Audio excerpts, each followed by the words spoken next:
Il faut que tu penses à tous les sales trucs qui te sont arrivés dans la vie. Et tu vas le sentir dans ta poitrine. Ça va se réveiller. Maintenant, laisse-le sortir.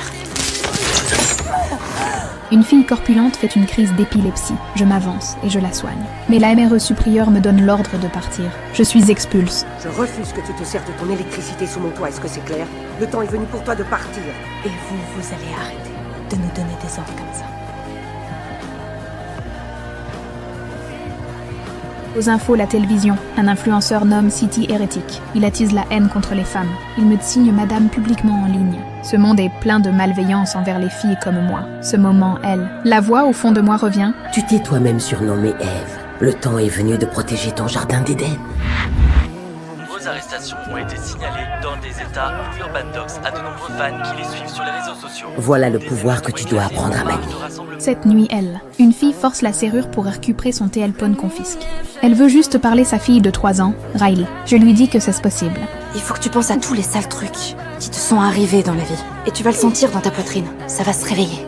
Maintenant, laisse-le sortir. Elle réussit passer un appel vidéo avec sa fille. Le lendemain, je vais au bord de la mer. Je découvre que l'eau peut devenir un relais. Je peux agir distance sur les autres. La fille d'un pasteur doute de mon pouvoir. Je lui dis que ma force vient de Dieu et que Dieu est une femme. Mais regarde, si ça c'est pas la preuve que Dieu existe, alors je sais pas ce que c'est. Mais la mère supérieure revient encore. Elle découvre que mes papiers d'identité sont faux. Je te promets que je te renverrai. Dès que j'aurai des réponses à mes questions. Fasse la croix. Je repense mon preux adoptif curant. Fragile, je me mets pleurer. Mais la voix en moi retentit encore. Elles vont me mettre dehors et je vais devoir rentrer. Pas si tu prends le pouvoir ici. Pas si elles ont foi en toi. La foi, c'est le pouvoir. Soudain, les cris de l'extérieur. Savannah a disparu. Dans la salle de bain, un couteau ensanglant. Nous la cherchons partout. On la retrouve finalement sur le toit. Je la sauve.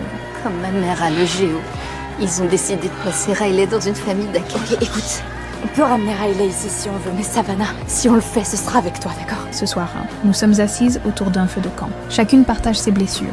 Et ça, tout le monde nous le fait bien sentir qu'on a perdu à la loterie de la vie. Il y avait des photos de moi à poil qui circulaient dans le bahut.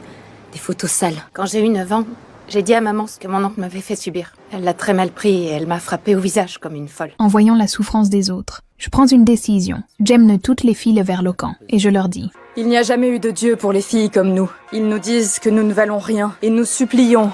Nous sourions et nous disparaissons. Ils nous ensevelissent sous la honte. Pendant tout ce temps, notre parole n'a trouvé aucun écho. À partir d'aujourd'hui, le monde va nous entendre.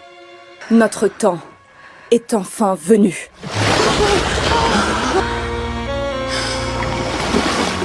Putain, les gens me lâchent. Je crois que c'est Dieu.